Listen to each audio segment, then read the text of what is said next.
So protection of civilians is a concept that was invented by the International Committee for the Red Cross under the laws of war, the international humanitarian law. And as a concept, it's all the activities meant to ensure the rights of the civilians are respected, international humanitarian law, human rights law, and the refugee law, for example. So in peace operations, we have a specific POC mandate for UN peacekeeping, for example. It's an authorization to use force to protect civilians.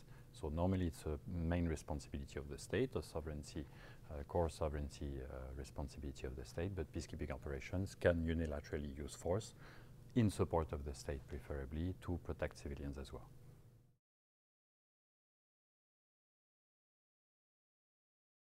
Well, today most missions, we have nine peacekeeping operations from the UN with that specific POC mandate. So generally it requires to have coordination structures in place because it's a comprehensive approach. You have civilian experts, police experts, military experts working on this, coordinating the implementation of these mandates through political action, security action, and environment building action, which are the three tiers of UN peacekeeping policy on protection of civilians.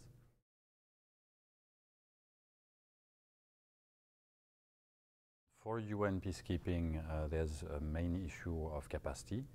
We cannot protect, we do not have the capacity as a national police can have, for example, to protect every citizen in all the country.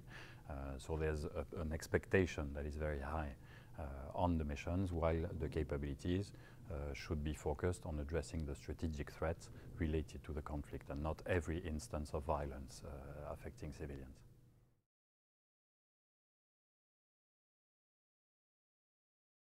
So moving really more into the early warning analysis and the prevention activities is the main objective today.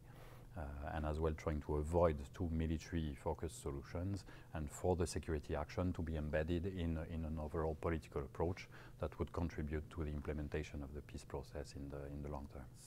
To identify the protection risks and threats to the population, so consulting the populations, putting in place the coordination not only internally with the mission but with different external actors, the humanitarians, the state authorities, which are key and in the long term are the solution to durably protect civilians. So all the capacity building and support to the state to hold that responsibility is a key element.